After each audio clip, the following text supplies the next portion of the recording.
Waalaikumsalam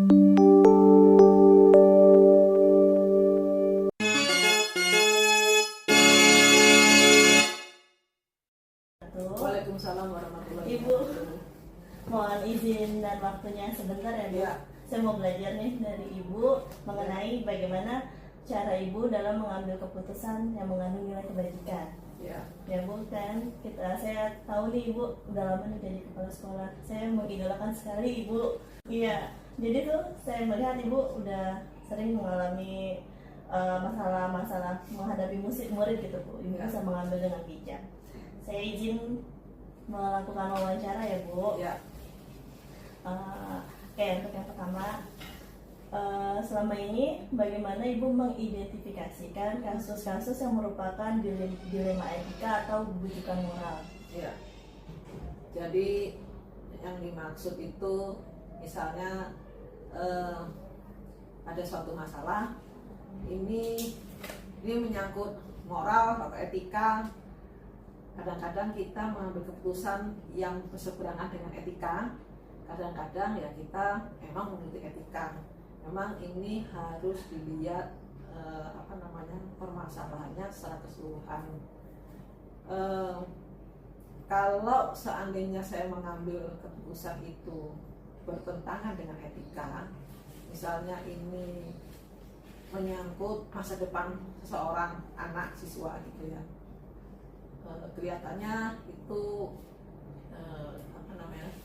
terlalu kejam,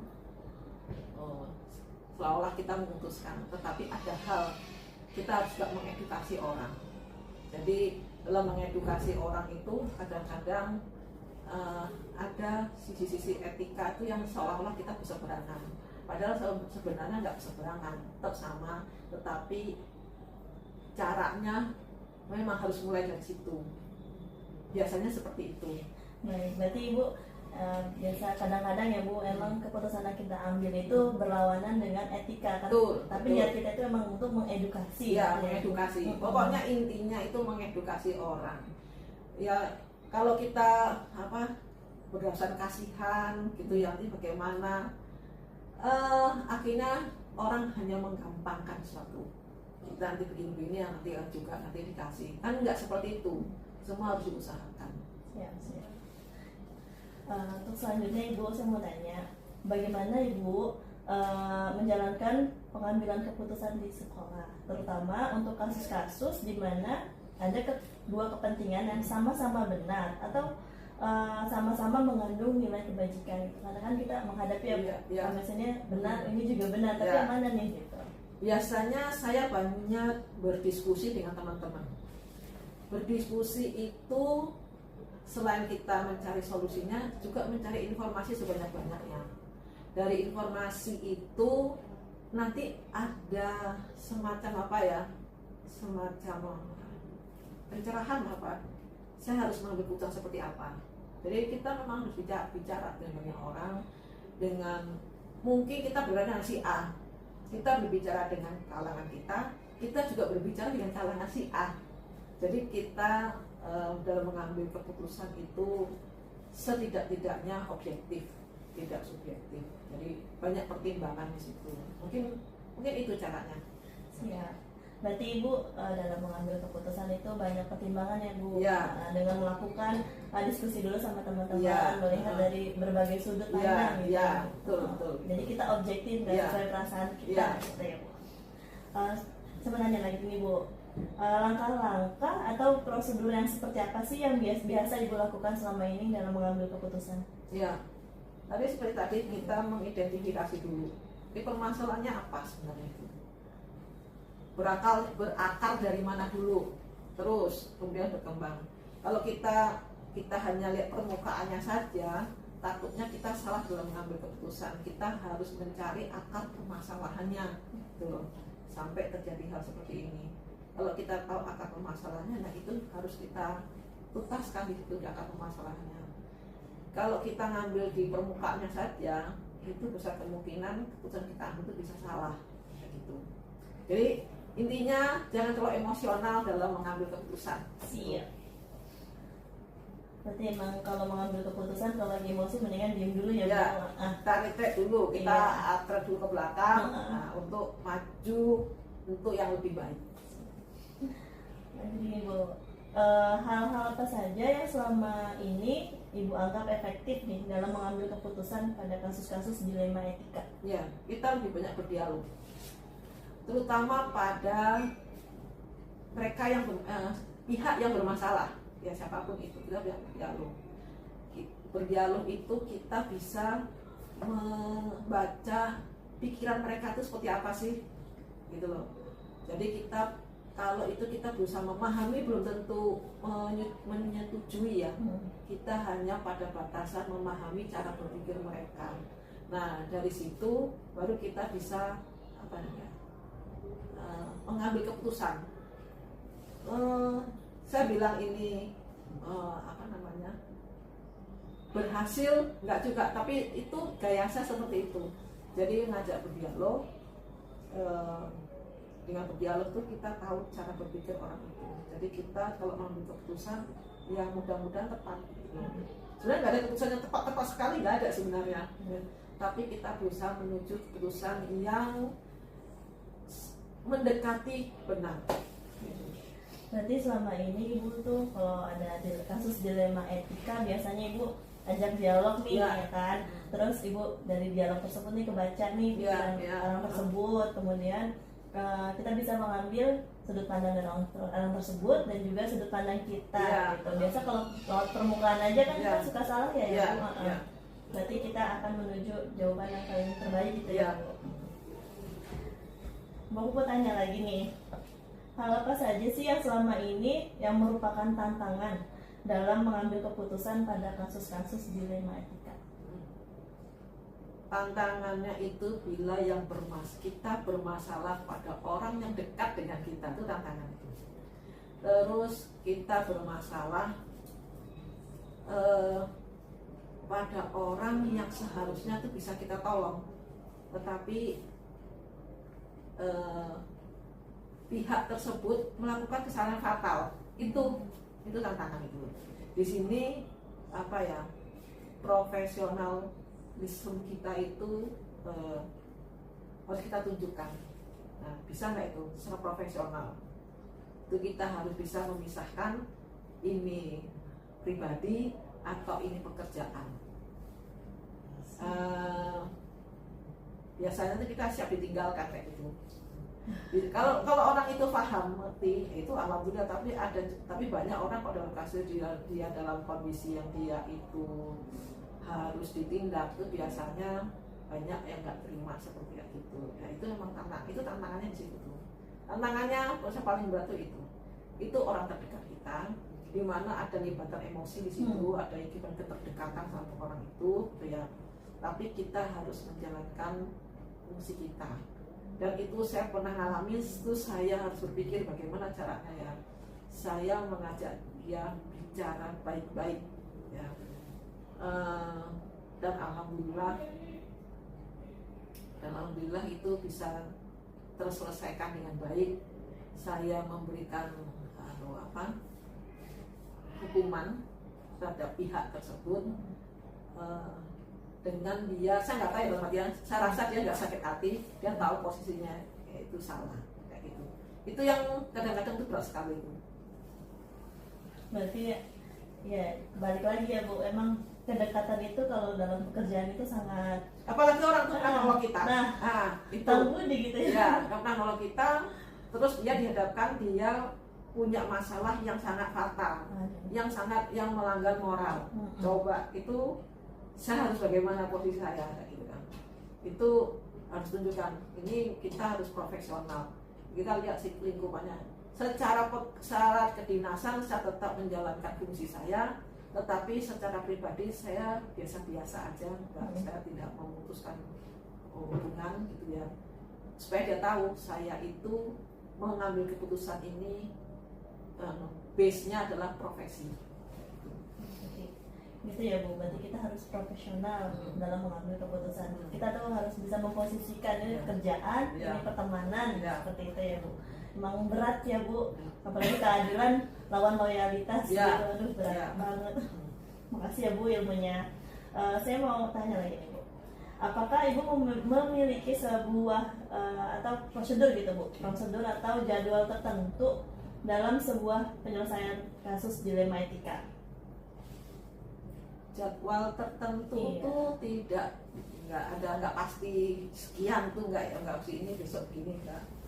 Cuman saya berharap ini kira-kira masalah ini saya selesaikan. Saya selesaikan dalam waktu berapa lama. Nah itu saya mendeadline-kan untuk diri saya sendiri. Kenapa harus ada deadline? Karena masalah itu semakin tidak kita selesaikan itu makin menambah rumit, nanti complicated, nanti sebagai complicated. Makanya ini masalah gini kira-kira saya harus berapa lama ya? Seminggu? Nah sehari, 2 hari, atau seminggu atau berapa lama? Nah itu harus tuh. Kalau enggak, takutnya permasalahan itu berkembang menjadi yang lain yang nanti lebih sulit lagi untuk diselesaikan gitu. Jadi harus ada deadline buat saya sendiri gitu.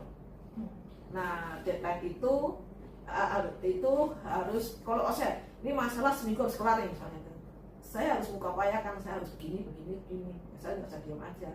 Mungkin saya saya mencari tahu, saya minta pencerahan sama siapa gitu untuk menyelesaikan masalah ini. Bisa seperti itu. Iya, berarti Ibu nih dalam menyelesaikan kasus dilema etika ini kalau bisa diselesaikan langsung di tempat bisa langsung. Cuman Ibu lebih biasa itu mengidentifikasikan terlebih dahulu ya. Jadi ada waktu nih untuk mengidentifikasikan. Ya. Tapi Ibu punya deadline Ya. dan dimana yang punya masalah juga menunggu ya Ya, untuk diselesaikan ya. seperti itu ya Bu. Saya mau tanya lagi Bu. Adakah seseorang atau faktor-faktor apa yang selama ini mempermudah atau membantu Ibu dalam mengambil keputusan dalam kasus-kasus dilema etika? Banyak punya teman atau punya siapapun yang saya kenal itu mungkin mengalami masalah yang sama dengan saya, kemudian saya melihat caranya dia mengatasi. Kalau itu cocok saya pakai. Dan saya sering sering melihat tayangan inspiratif, itu juga modal saya, cara saya bagaimana mengatasi dilema etika gitu tuh. Jadi semakin banyak pengetahuan tentang itu, semakin yang setidak-tidaknya itu menginspirasi saya atau membantu saya dalam memecahkan masalah ini, dilema etika gitu. Karena dilema etika itu suatu hal yang nggak mudah buat saya, mungkin buat semua orang gitu ya. Di satu sisi mungkin di satu sisi itu harus begini, tapi di sisi lain ada hal yang harus kita pertimbangkan, gitu kan? Jadi kadang-kadang saya berpihak kepada orang yang dituduh, yang dianggap dia sudah melanggar misalnya, saya berpihak. Tapi ada alasannya saya berpihak, gitu.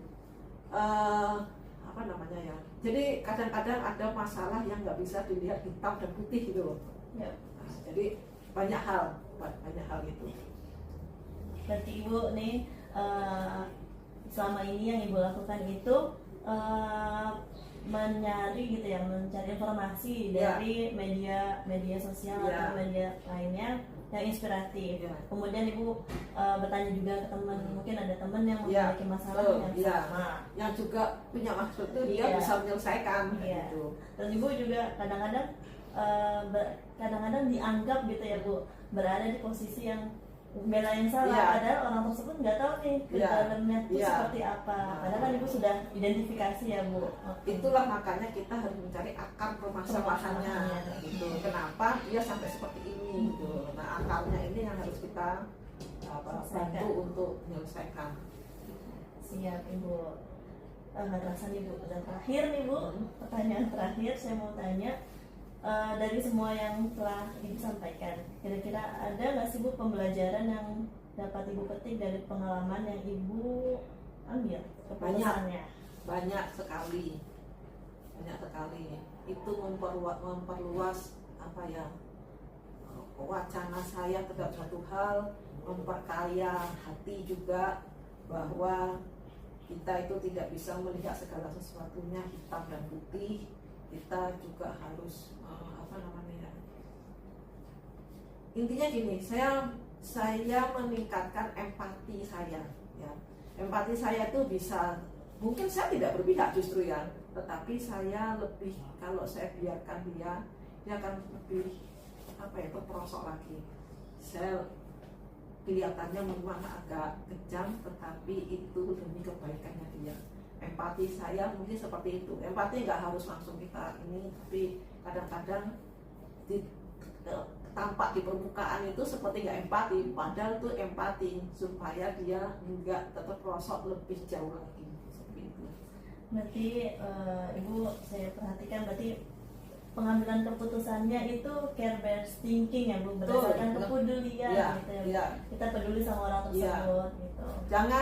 Jangan menghukum orang karena kita benci. Siap. Itu ya, kadang-kadang kita benci, wah dendam itu ya, itu jangan. Kalau kita tuh mengharapkan orang itu akan berubah gitu loh, kayak gitu. Kita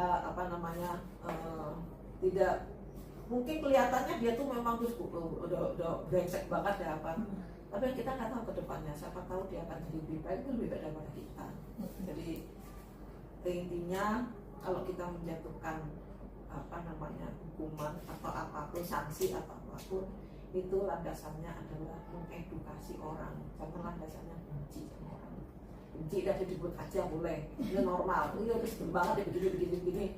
Tetapi kan selanjutnya ya kita harus menjalankan fungsinya, itulah kita harus punya kecerdasan spiritual seperti itu, tidak hanya sekedar melaksanakan tugas dan sebagainya. Siap Ibu, banyak sekali nih pelajaran yang saya dapat nih dari Ibu, luar biasa. Saya sangat takjub sih sama Ibu. Jadi takjub apa? banyak banget informasi dan inspirasi yang bisa saya ambil dari Ibu. Semoga saya bisa dalam mengambil keputusan gitu ya Bu, bisa bijak seperti Ibu. Jangan langsung ambil karena saya nggak suka sama dia, saya langsung udah pokoknya dia mah jelek aja lah, pokoknya kamu nggak boleh gitu ya Bu ya. Baik, terima kasih Ibu atas waktunya, atas sharing ilmunya. Ibu semoga selalu dalam keadaan sehat. Amin. Dan selalu dalam lindungan Allah. Amin. Amin. Sama. Terima kasih ya Bu atas waktunya. Assalamualaikum warahmatullahi wabarakatuh. Waalaikumsalam warahmatullahi wabarakatuh.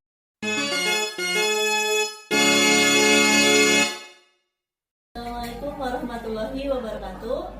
Hari ini saya sedang bersama salah satu idola saya yang berada di Yayasan Hadi Siswa, yaitu Kepala SMK Kebangsaan Ibu Eli Natalia, Magister Pendidikan. Hari ini saya akan melakukan wawancara mengenai bagaimana idola saya mengambil keputusan yang mengandung nilai-nilai kebajikan. Assalamualaikum Ibu. Waalaikumsalam. Bu, saya mohon izin ya Bu. Ya. Saya ingin melakukan sedikit wawancara nih. Saya mau belajar banyak nih dari Ibu mengenai pengambilan keputusan. Apakah Ibu bersedia? Siap. Siap. Segala apapun yang memang menjadi tujuan Ibu Lia untuk menanya-nanya, saya persilahkan. Yang sepanjang itu memang merupakan hal-hal yang pernah saya lakukan. Terima kasih Ibu atas kebaikannya. Oke. Ibu, aku mau nanya nih, selama ini bagaimana sih Ibu bisa mengidentifikasi kasus-kasus yang merupakan dilema etika atau rujukan moral? Ya. Sebelumnya kita harus ketahui dulu tuh yang namanya apa itu dilema etika, apa juga itu yang namanya rujukan moral, ya kan? Yang saya tahu kalau dilema etika itu adalah sepertinya kayak kasus benar vs benar, ya kan, benar. Jadi susah memang itu untuk bisa kita mengambil keputusan, ya kan. Nah, di sisi lain kebalikannya yaitu etika moral itu benar vs salah, kan gitu. Nah, yang pertama yang harus kita lakukan ataupun ketika kita dihadapi oleh situasi seperti itu, saya melihat dari segi hukum dulu, ya kan. Dari segi hukum, apabila kasus tersebut melanggar hukum, maka tentu benar lawan salah, ya kan gitu. Nah, namun jika masih ada dikatakan benar lawan benar, dilema etika itu berarti kita harus menganalisa dulu, menganalisa keputusan yang akan kita ambil. Itu yang benar vs benar ya, karena kan kita nggak bisa ngambil keputusan kalau namanya juga dilema. Jadi ini benar, tapi kok kayaknya ada sesuatu yang dipermasalahkan, kan gitu itu seperti itu. Di sini kalau misalkan yang saya lakukan itu seperti mengidentifikasi dulu kasus yang ada, ya kan, itu yang sarankan. Terus membuat daftar fakta yang relevan, entah itu benar vs benar, benar vs salah dan lain sebagainya. Pasti yang harus kita lakukan itu, yang kita hadapi itu adalah pertama adalah mengidentifikasikan, yang kedua membuat daftar fakta, ya, terus yang ketiga mengidentifikasikan kepada pihak-pihak terkait dalam satu masalah itu, gitu. Terus apa saja yang dapat dapat dipilih dalam kasus tersebut, dan yang terakhir apa yang harus dilakukan.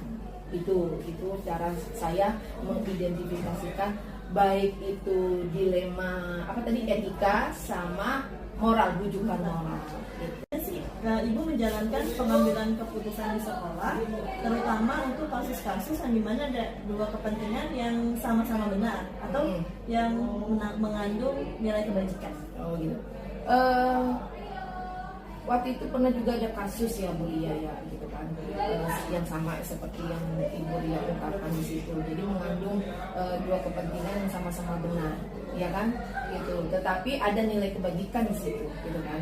Nah itu saya berarti sebelum keputusan diambil, kita terlebih dahulu mengumpulkan fakta-fakta yang ada, ya, siapa yang terlibat, terus menganalisis benar salahnya dari kasus yang ada itu, terus membuat alternatif solusi, gitu kan, terus juga membuat keputusan, kemudian setelah mengambil keputusan itu merefleksikannya, gitu kan, merefleksikan berarti mengulang, ya kan, mengulang, gitu kan, serta yang terakhir dari ada yang kasus itu berarti kita dibawa dengan doa supaya pilihannya lebih pilihan solusinya lebih aman, gitu. Kalau cuma kita menentukan tapi tidak diiringi doang, kadang suka salah ambil, kan gitu, kan gitu. Luar biasa ya, sangat-sangat menginspirasi ya. Amin. Ibu, aku mau tanya lagi ya Bu, kira-kira nih langkah-langkah nih atau prosedur seperti apa yang biasa Ibu lakukan selama ini? Apa untuk yang mana nih? Dalam menghadapi dilema etika. Dilema etika, langkahnya biasanya saya suka apa ya di sini? Tadi ya? Tadi tuh yang suka saya berikan faktanya dulu dilihat, ya, penyebab permasalahannya. Kadang kan kita nggak tahu nih, tahu-tahu ada datang dulu, gitu kan, permasalahan dengan siswa, kan, gitu kan, permasalahan dengan siswa, dia tidak bisa, terus saya yang harus turun tangan. Nah, apa yang saya lakukan itu sebabnya dulu apa, penyebab dari permasalahan itu apa, ya kan, terus di situ kita lihat dulu siapa yang terlibat di dalamnya, gitu kan, apa hanya cuma dua pihak, ya kan, yang bermasalah, atau banyak atau lain-lainnya ada, gitu kan, karena kadang suka nggak cuma kita doang, nggak cuma orang yang berbuat masalah itu berdua, tetapi kan ada nantinya akan ada efek lagi, ada lain-lainnya, karena nggak mungkin tuh kita di sekolah itu ibaratnya ketika ada kasus itu cuma kasus yang ibarat cuma berdua, itu enggak, pastinya ada sesuatu yang banyak melibatkan orang, gitu kan. Jadi yang pertama menentukan penyebab masalah, yang kedua menentukan siapa yang terlibat, terus setelah tahu siapa yang terlibat didiskusikan. Nah setelah didiskusikan baru kita bisa menarik solusi daripada diskusi. Kira-kira nih ya Bu, hal-hal apa saja nih yang selama ini Ibu anggap efektif dalam mengambil keputusan pada kasus dilema etika? Hal yang dianggap efektif itu yaitu bagaimana kita menelaah siapa yang terlibat, terus sifat dari urgensi kasus dilema itu, dan pengambilan alternatif diskusi. Itu yang hal-hal yang selama ini dianggap efektif, gitu kan, nelaah siapa orangnya, terus sifat dari urgensi dari sifat dari kasus tersebut, urgensi atau sifat dari kasus tersebut, serta kita harus pengambilan alternatif. Ada beberapa alternatif kan, kalau keputusan itu pastinya ada beberapa, bukan cuma satu, tetapi ada beberapa solusi alternatif keputusan. Itu juga harus kita lihat, gitu. Itu juga hal yang harus yang merupakan efektif ketika kita mengambil, karena banyak alternatif lain gitu. Tantangan yang ibu sering temuin gitu dalam pengambilan keputusan dilema etika itu seperti apa Bu biasanya?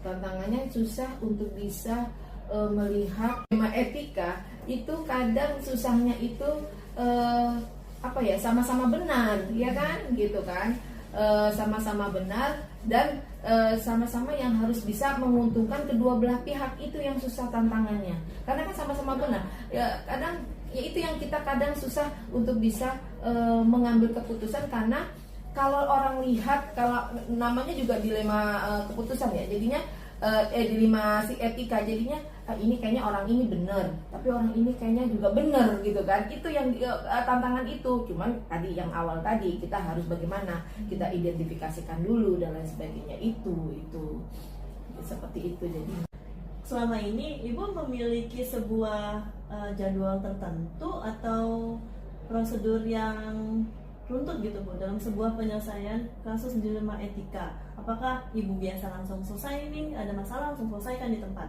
atau ibu memiliki sebuah jadwal nih, ngambil beberapa waktu baru menyelesaikannya? Apakah seperti itu apa gimana?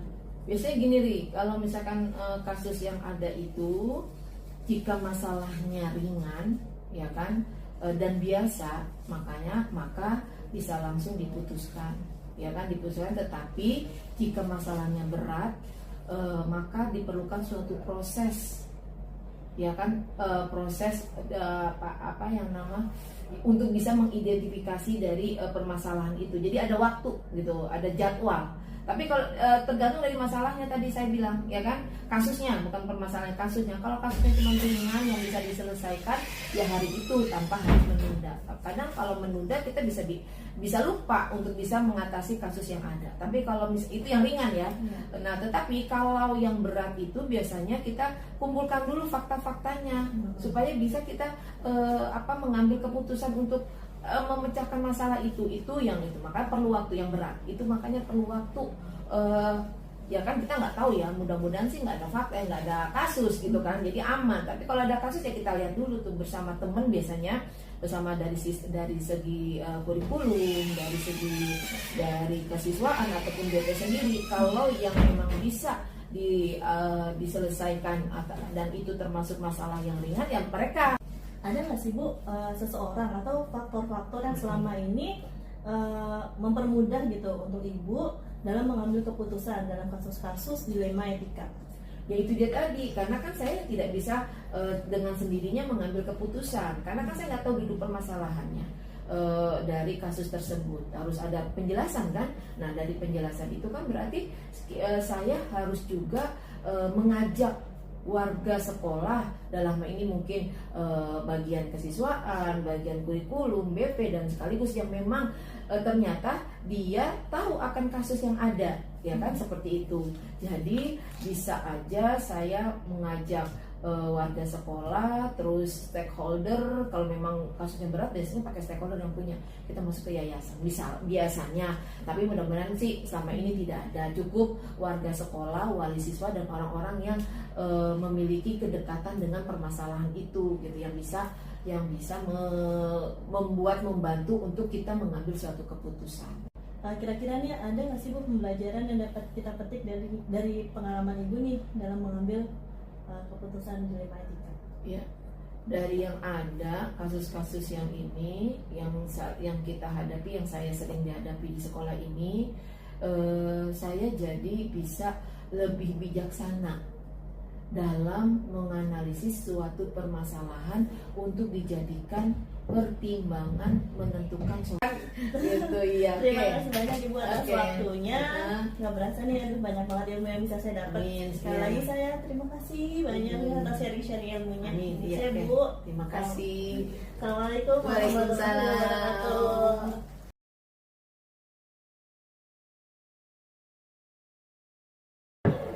Assalamualaikum warahmatullahi wabarakatuh. Baik, hari ini saya sedang bersama salah satu idola saya yang ada di Yayasan Hadis Siswa, yaitu Kepala SMP Kebangsaan, yaitu Ibu Husnul Khotimah, Magister Pendidikan. Selamat siang Ibu. Siang. kasih kehadirannya. Terima kasih Bu atas kesempatannya. Hari ini saya izin Bu, saya mau belajar nih dari Ibu. Kan Ibu kepala sekolah nih Bu, saya juga mengidolakan Ibu nih.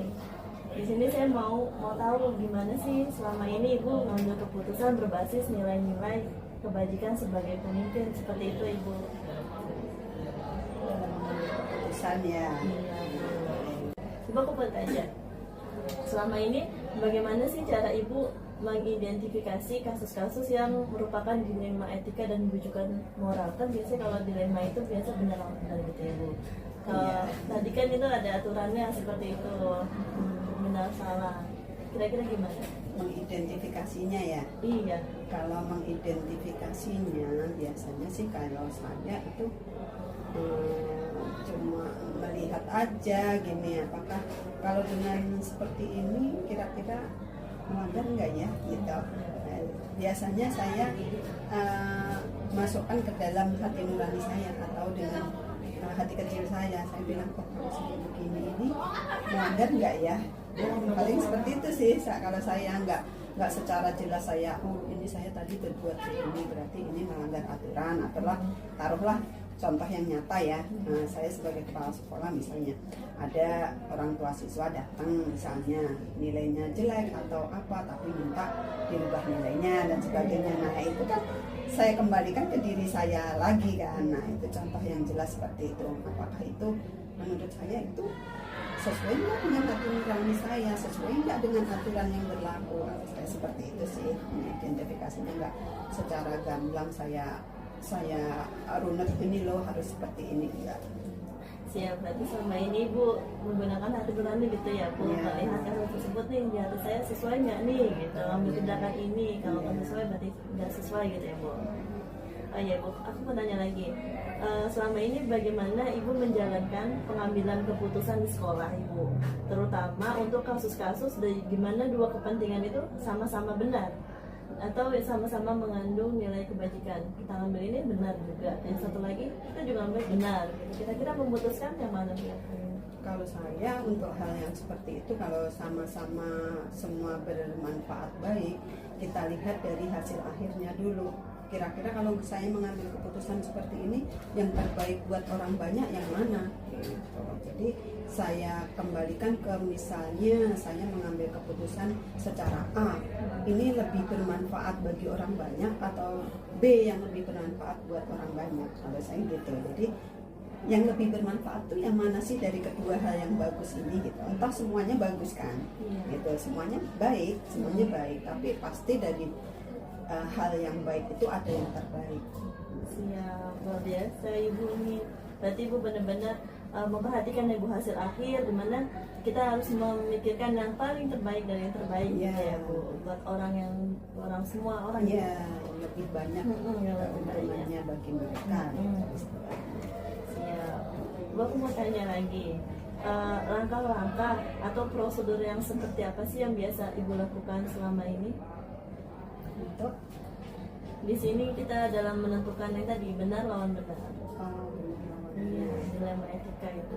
Kira-kira ada langkah-langkahnya apa? Enggak ada gitu. Kalau langkah-langkah yang prosedural nggak ada ya. Prosedural nggak ada. Ya paling ya itu tadi dari kita kaji dari permasalahannya, kemudian dari segi keuntungannya itu ya, keuntungannya dari pengambilan keputusan itu, kemudian dari setelah kita putuskan kita evaluasi gitu, apakah keputusan kita ini tepat nggak sih gitu. Nah, baru setelah kita evaluasi bisa kita kaji ulang lagi gitu. Berarti nggak ada prosedur yang runtuh Nggak gitu ya ada, Pak? nggak. Sesuai dengan situasi kan? Iya. Ibu aku mau tanya, kira-kira hal-hal apa saja sih yang selama ini Ibu anggap tuh efektif gitu dalam pengambilan keputusan dilema etika? Yang lebih efektif Iya, yang Ibu anggap efektif gitu dalam memutuskan. Ya kalau saya sih yang pertama ya sesuai aturan ya, sesuai aturan, tata tertib dulu lah. Kalau memang aturannya seperti itu ya sebisa mungkin kita ikuti aturan itu yang pertama ya.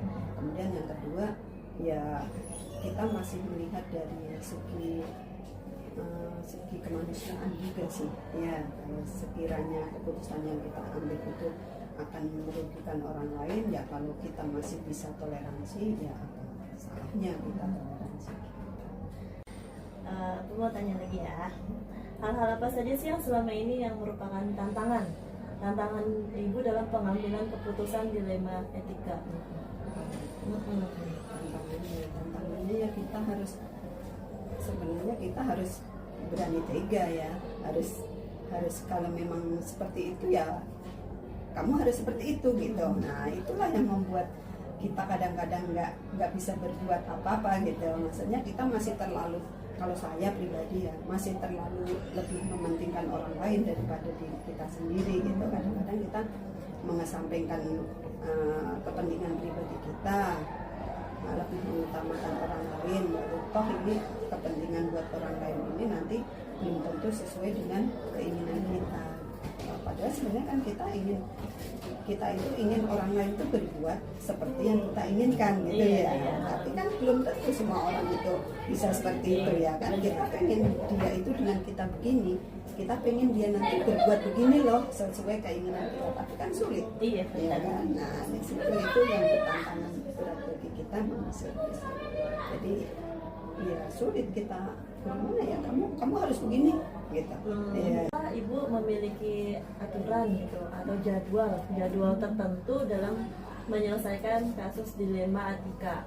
Apakah langsung menyelesaikan pada satu itu juga, di tempat itu juga, atau ibu memiliki jadwal untuk menyelesaikannya atau langkah-langkah prosedur yang ibu terapkan? Kalau jadwal khusus nggak ada ya. Jadi kalau setiap ada kasus ya udah kita cari permasalahannya, kita cari solusinya, kita ambil keputusan terbaik gitu. Nah, ada nggak sih seseorang gitu atau faktor-faktor yang selama ini mempermudah atau membantu ibu dalam mengambil keputusan dalam kasus-kasus dilema etika? Pertama teman-teman saya tim. Iya, kita punya tim ya. Tim kita inilah yang kita ajak bersama-sama menyelesaikan masalah. Kira-kira dari yang semua ibu sampaikan ini, kira-kira pelajaran apa sih yang ibu ambil dari pengalaman ibu dalam mengambil keputusan dilema etika?